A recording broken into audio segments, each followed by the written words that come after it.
Aujourd'hui, on se réunit sur les territoires traditionnels de la nation Algonquine-Anishinaabe et aussi des Iroquois du Saint-Laurent. C'est important de reconnaître les territoires sur lesquels on se situe, d'autant plus que les peuples autochtones qui étaient là avant nous ont une relation sans doute différente de celle que nous, colons, avons eue avec le territoire, notamment une pensée non linéaire qui les amène à réfléchir au territoire en fonction de ceux qui y sont présentement, de ceux qui étaient hier et de ceux qui seront là demain. Donc, c'est une bonne prémisse, je crois, pour penser à la marche qu'on va faire aujourd'hui. J'aimerais vous inviter à inviter notre organisatrice en chef, Lara Griffith, qui va venir prendre la parole.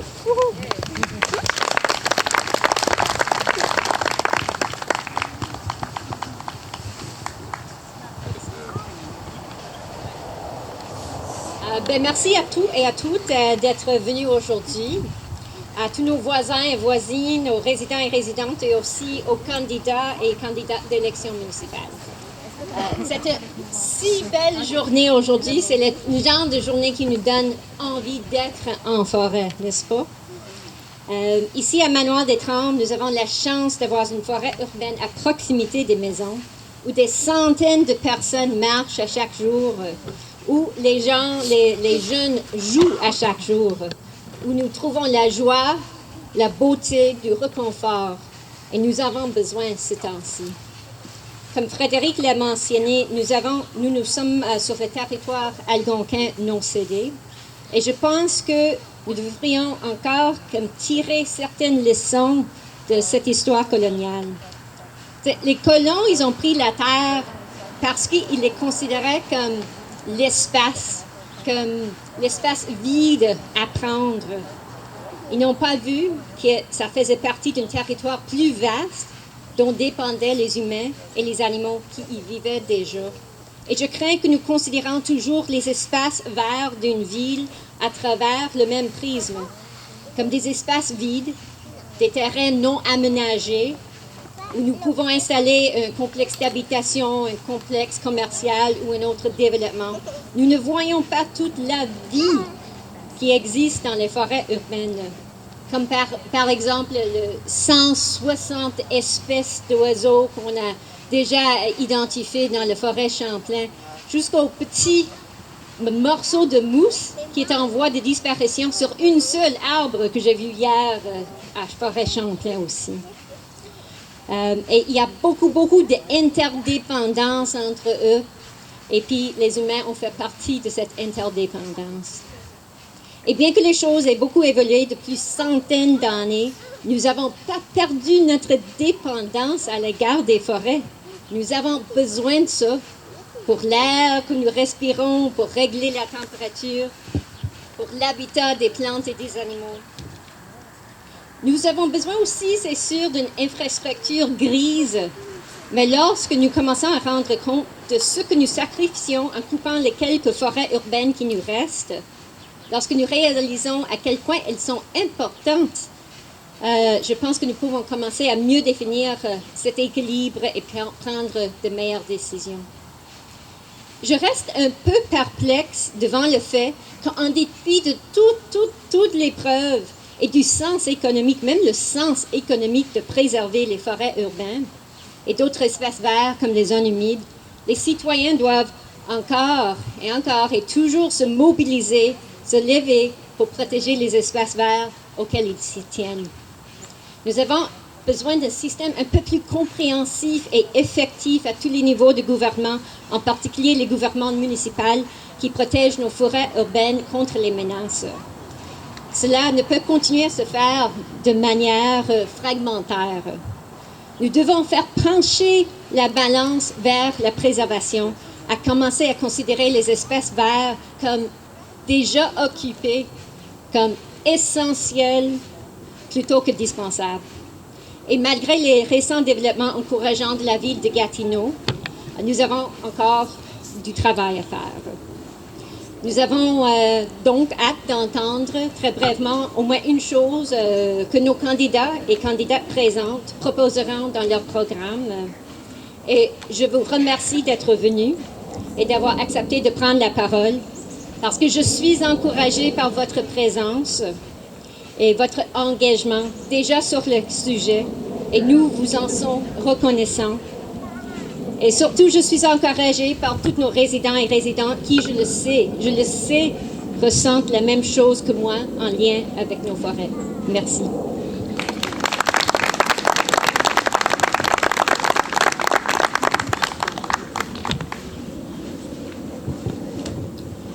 Nous avons invité nos candidats aux élections municipales à venir à l'événement aujourd'hui. On est chanceux, ils ont été très nombreux et nombreuses à répondre à l'appel. Donc, nous avons bien entendu des candidats de district, dont nos deux candidats de district, M. Jocelyn Blondin, Darlene Lozis, du district Mitigo-Mijocan, je vais y arriver, Annick Desmarais et Bello Mansour. Est-ce que Bello Mansour est là, finalement? Non, on n'a pas... Non. Alors, on a toujours Annick Desmarais et dans Allright, Steve Morin. Maintenant, les candidats à la mairie. On a avec nous Rémi Bergeron, Maude Marquis-Bissonnette, Jacques Lemay et France Belle-Île. Donc, la présence de tous ces candidats nous signifie finalement que pour eux aussi, l'environnement, c'est important. On va maintenant les inviter à tour de rôle à prendre la parole et à nous décrire l'un de leurs engagements électoraux en lien avec la préservation des forêts urbaines et des espaces naturels à Gatineau. Donc, l'ordre de prise de parole a été établi de façon aléatoire. On va commencer par les candidats à la mairie, avec d'abord M. Rémi Bergeron.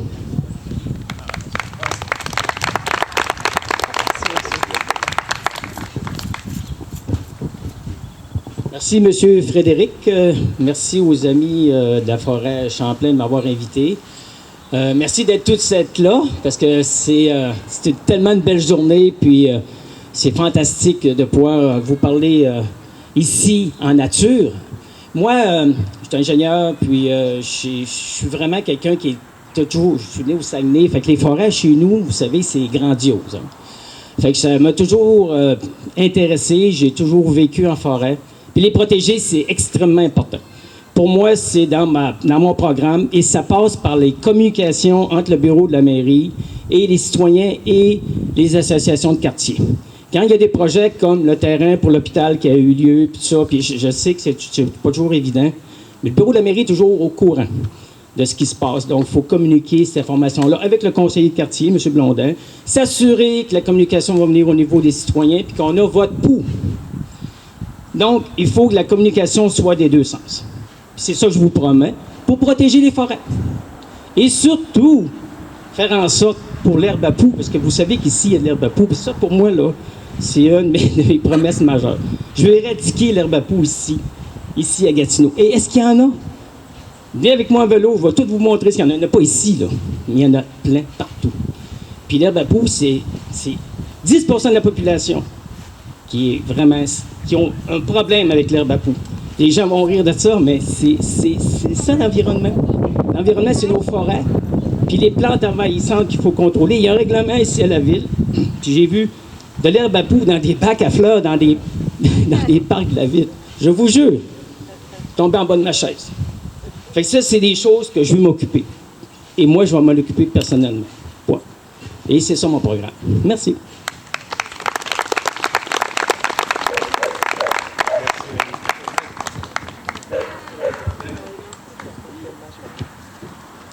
Ce sera maintenant au tour de Maude Marquis-Bissonnette.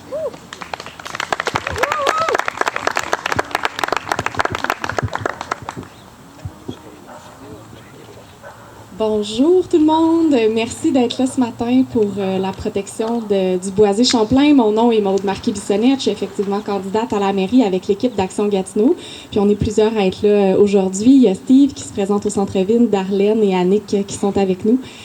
Merci d'être là. Vous savez, dans les dernières années, j'ai porté le dossier de l'environnement, de l'aménagement du territoire. On a fait une rencontre aussi en mai ici avec les gens du boisé Champlain. Plusieurs visages connus, on s'est croisés au cours des dernières années parce qu'on a déjà milité, on s'est déjà parlé de protection du couvert forestier, des arbres, puis du boisé Champlain en particulier. Puis je me rappelle dans cette rencontre-là, on s'est parlé de comment est-ce que, avec la pandémie, le boisé Champlain vous avait permis de préserver votre santé physique parce que vous êtes allé marcher, préserver votre santé mentale. Et ça, je pense que ça a été un des bilans qu'on se fait de la pandémie, là, nos espaces publics qui jouent ce rôle-là, les arbres aussi. On a parlé aussi comment est-ce que ces espaces-là nous permettent de rencontrer nos voisins, de créer du social. Puis aussi pour nos enfants, puis le mien est avec moi aujourd'hui, on est plusieurs à avoir amené nos enfants parce qu'on est heureux de les voir jouer dehors, découvrir la nature. Puis c'est ça qui est sain pour des enfants. Donc, nous, évidemment, des boisés comme celui-ci, il faut le protéger. Ça en prend d'ailleurs dans tous les quartiers, puis on a plusieurs éléments de notre programme qui touchent ça. Évidemment, la protection intégrale du boisé Champlain, l'aménagement du corridor des Chênes, pas très loin d'ici, un petit peu plus loin, puis le boisé des hauteurs aussi dans le secteur Gatineau qui est dans notre programme. On veut verdir nos quartiers en plantant 75 000 arbres. Vous savez, là, le GIEC nous dit qu'on va passer de 16 jours de canicule par année à 50 jours de canicule par année, et ça même si on atteint les cibles de carboneutralité en 2050. Donc, évidemment, des arbres, c'est nos climatiseurs naturels et c'est important de verdir nos villes. On veut aussi, évidemment, freiner l'étalement urbain pour empêcher le déboilement. Darlene, qui est dans le secteur ici, y croit. Les candidates avec nous, c'est une femme très engagée. Plusieurs la connaissent parce que vous l'avez vu militer dans différentes causes. Nous, on est l'équipe de l'environnement. On a été les seuls au conseil municipal avec Jean Lessard dans Rivière-Blanche à dire non au projet Destination Vanier, là, qui a été complètement déboisé. Moi, j'ai mené le chantier sur les arbres, toute la révision des règlements d'urbanisme, puis on a entamé un chantier sur les arbres. Cette semaine, on a adopté une réglementation au conseil municipal pour mettre fin aux coupes à blanc. Quand les promoteurs déboisent tout un terrain afin de les développer, bien, aujourd'hui, c'est plus possible. Il va falloir qu'ils limitent ça à l'emprise. Oui, merci. Ouais. Puis ça a été... Il y a des batailles comme ça qu'on a commencé à mener en faveur des arbres, puis il y a encore du travail à faire. Et moi, je veux qu'on continue ce travail-là dans les prochaines années. Nous autres, on a créé le parc de la Forêt-Boucher. On avait investi 1 million de dollars dans notre dernier cadre financier. Notre cadre financier va être dévoilé cette semaine. Il y aura d'autres investissements aussi en faveur de l'environnement. Et évidemment, on dit non à un hôpital dans le Boisé-Champlain. Je vous laisse là-dessus parce que je pense que ça fait 2 minutes, hein, Frédéric va me le dire. Mais merci d'être là aujourd'hui. Puis le 7 novembre, on vote pour l'environnement, on vote pour Action Gatineau. Bonne journée.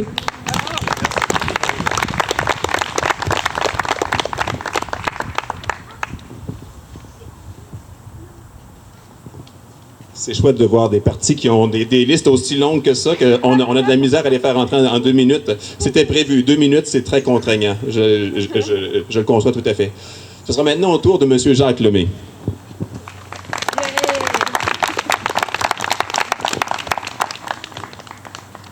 Bonjour. Merci d'être là et surtout de nous écouter. C'est important de préserver les forêts, exactement. Je vais commencer par me présenter. Mon nom, c'est Jacques Lemay, comme vous le savez. Ex-pompier à la ville de Gatineau. J'ai fini capitaine. J'ai fait toutes les casernes, donc la grande ville, je la connais assez. J'ai été commissaire 20 ans à commission scolaire. Présentement, je suis étudiant en sciences de l'environnement à l'UQAM. Je suis en train de finir un certificat. Je suis un usager du parc de la Gatineau, pour ceux qui me connaissent beaucoup. J'ai été dans le club Oxygène 10 ans. J'ai été dans le club des ornithologues, des mycologues. Maintenant, je fais partie du Vélo Plaisir, donc je suis un gars qui est assez actif. L'importance de préserver la forêt, moi, je trouve que maintenant, on ferait un discours futur, mais c'est que si on regarde le passé, on a vu le plateau qui s'est fait saccager, que la ville n'a absolument rien fait pour ça. Moi, c'est ce que je dénonce. Les 11 pins au Tim Hortons à Limbourg, on n'en parle presque plus. C'est en cours, mais on ne tape pas ses doigts des gens qui font ça. Moi, ce que je propose comme un engagement, pas une promesse, c'est un engagement le 8 lorsque je serai élu, parce qu'on va prendre le temps de relaxer le 7. C'est ce que je veux, c'est, premièrement, protéger les lieux humides. S'assurer que la ligne des eaux, les fameuses lignes bleues, pour ceux qui ne connaissent pas, la ligne bleue, c'est 5 mètres d'un cours d'eau. Donc, moi, je vais le mettre en application sur l'ensemble du territoire de la ville de Gatineau.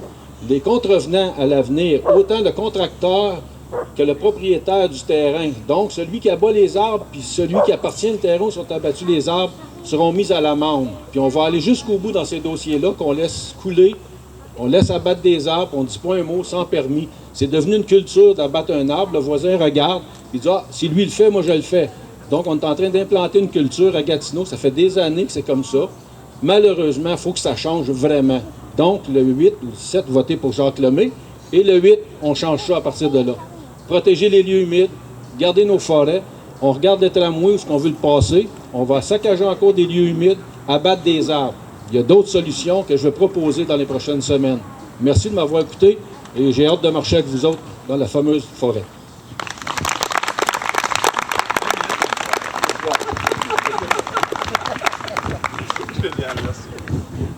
minutes pile. Ce sera au tour maintenant de Mme France Bellil.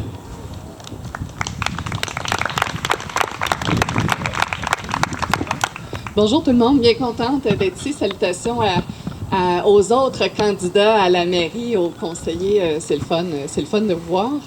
Aussi, un petit mot pour vous dire que mon premier condo, je l'ai acheté au bout de la rue ici, à l'époque où ça s'appelait le boulevard des Grives. C'est donc un secteur que je connais très bien. Je suis récemment déménagée dans Val-Tétro, tout près de la plage Moussette, justement pour me rapprocher un petit peu des arbres et de la rivière. Puis en campagne électorale, une petite marche sur le bord de la rivière, ça fait pas mal, ça fait pas mal de bien à la fin de la journée. Heureuse d'être ici et heureuse de voir cet engagement citoyen. On ne peut pas se présenter à la mairie en 2021, ni même comme candidat, effectivement, sans parler d'environnement. On serait complètement déconnecté des préoccupations citoyennes si on faisait ça. Je comprends vos préoccupations et je les partage. Je veux aussi vous dire que je pense que cette merveilleuse forêt, elle doit être préservée, protégée dans tous les sens du terme et elle ne doit certainement pas accueillir un hôpital. Alors, vous pouvez compter sur moi. Si jamais ce projet se pointait le bout du nez ici, je m'y opposerais fermement parce que je pense aussi que c'est important. Je pense que circuler, merci. Je pense que circuler dans nos quartiers, dans ces poumons qui se trouvent dans les quartiers, c'est tout aussi important. Et je vous dirais que pour avoir passé les 6 dernières années de ma vie à la tête de Tourisme Outaouais, cette merveilleuse région et cette merveilleuse ville attirent des gens qui viennent expressément pour ça. Et nous, on a la chance d'avoir la forêt dans notre ville. C'est une richesse extraordinaire qu'on doit garder. Et les gens ailleurs au Québec et certaines régions de l'Ontario choisissent de venir ici parce qu'ils reconnaissent que les citoyens de Gatineau sont chanceux d'avoir ce joyau dans les quartiers. Et ça, je pense que c'est formidable, qu'on doit se lever pour ça, pour protéger ça également. Par rapport aux engagements concrets, parce qu'on n'est pas ici pour pelleter des nuages, j'ai déjà annoncé au printemps dernier qu'il y aurait la création d'une commission sur l'environnement à Gatineau. Actuellement, l'environnement est noyé dans une commission plus large, qui est la commission du développement du territoire et de l'environnement. Pour avoir discuté avec plusieurs personnes qui siègent à cette commission, c'est un enjeu puisque tout le monde a l'impression qu'on n'accorde pas l'énergie et l'attention suffisante à l'environnement puisqu'elle est diluée dans cette grande commission. Et je pense que ça peut faire toute la différence.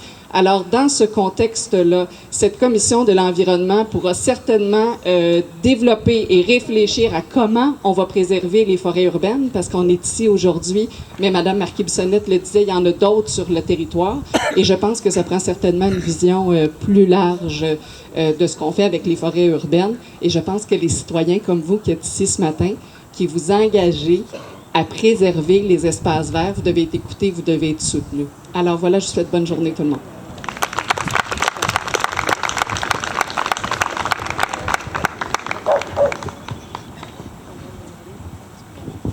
La politique municipale, ça prend des maires. D'habitude, il y en a juste un.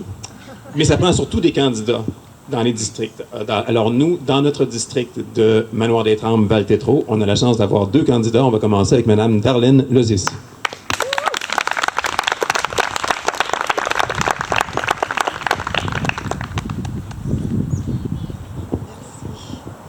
Bonjour tout le monde. C'est un plaisir d'être là ce matin. Généralement, quand vous faites la radio, on a tendance à garder le micro pendant longtemps. Donc, c'est vraiment un gros exercice que je suis en train de faire pour être aussi concise que je peux, pour vous annoncer que on a un défi qui ne se limite pas uniquement à Gatineau. C'est un défi mondial qu'on a. Et je dois vous réitérer que cette bataille que vous menez, cette bataille qu'on est en train de mener, est une bataille où on a des alliés de partout. On a les peuples dits communément pygmées, on a les autochtones de Pérou, on a les autochtones d'ici, on a les concitoyens d'ici qui trouvent que c'est important de garder ce trésor naturel que nous avons là. Et on a cette obligation de le maintenir parce que c'est l'avenir de nos enfants, c'est l'avenir de nos jeunes, c'est notre avenir. qui en dépend. Moi, je vais vous faire une petite confidence rapidement. Il fut un temps où j'ai eu à vivre des moments très difficiles. Et les seuls endroits où je pouvais me sentir moi-même, entrer dans mon essence et être en paix, c'était vraiment durant mes marches au bord de l'eau et prendre le temps aussi de rencontrer des personnes merveilleuses. Et je pense que ça vaut la peine de préserver tout ça. Et il suffit de marcher dans les parcs. C'est là qu'on retrouve l'amour, l'être humain. À chaque 2 pas, vous allez rencontrer quelqu'un dans la forêt et vous allez avoir le bonjour, ce qu'on ne peut pas avoir comme ça dans les rues. Donc ça vaut la peine d'être préservé. Donc moi, je m'engage à continuer le travail que vous avez déjà mené, à travailler avec vous en collaboration. Ça prend une collaboration citoyenne, une collaboration soutenue pour qu'on puisse continuer ensemble ce chemin-là. La victoire est à nous, la victoire est toujours au peuple qui aime son environnement et qui s'y met tous les jours. Je vais en profiter pour remercier tous les membres du comité qui travaillent d'arrache-pied pour que ce travail continue. Et je vais remercier aussi toute l'équipe d'Action Gatineau parce que sans une équipe, je vais vous dire sincèrement, j'aurais énormément de misère à entrer en politique parce que c'est intimidant. Alors je vous remercie tous et toutes et votez le 7 novembre avec votre cœur et avec cette envie de travailler ensemble. C'est ce qui fait notre force et c'est ce qui fera notre force. Merci beaucoup.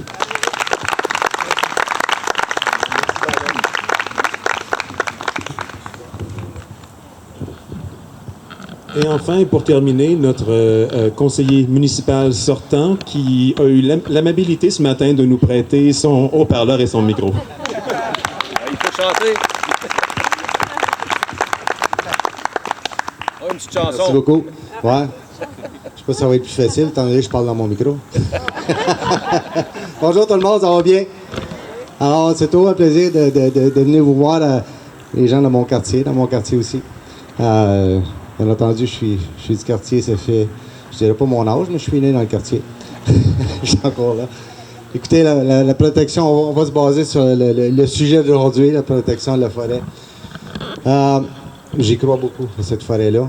J'ai eu l'opportunité de rencontrer des potentiels promoteurs qui m'ont rencontré parce que, vous savez, je suis président du comité de consultatif d'urbanisme pour développer le projet d'hôpital.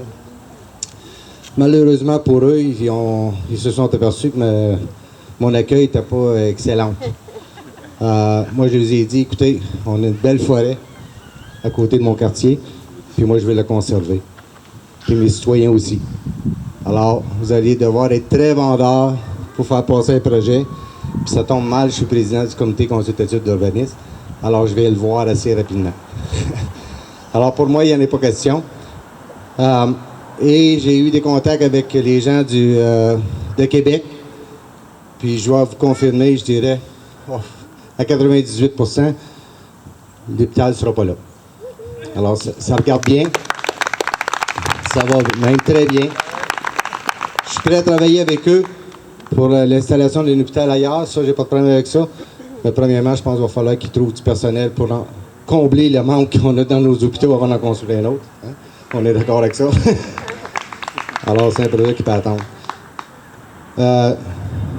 Je salue aussi, je m'excuse, des candidats à la mairie, mon adversaire. Mon épouse, Lynn, ici. Les enfants, ils la connaissent sur Madame Lynn, à l'école Jean Bosco. On a Mme Marquis Bissonnette, avec qui je siège à la Commission du développement du territoire et de l'environnement. Le Conseil s'est doté d'un programme il y a quelques années. On a voté dernièrement le plan Climat, qui est au niveau du Conseil municipal. Alors, il y a des belles choses qui s'en viennent. On a des bonnes orientations au Conseil municipal qu'on veut continuer. Moi aussi, je crois que l'environnement devrait se détacher. On devrait avoir un comité seulement qui touche l'environnement. Il y a beaucoup de travail sur le côté environnement. Et, entre autres, protection des forêts, des boisés, et ainsi de suite. Il faut vraiment qu'un comité puisse se pencher là-dessus. Vous savez, je suis membre de plusieurs comités. Alors, c'est des réunions régulières. Mais lorsque tu as un comité qui touche beaucoup, beaucoup de domaines, c'est difficile d'essayer de tout faire en même temps. Alors, c'est un peu ça en gros.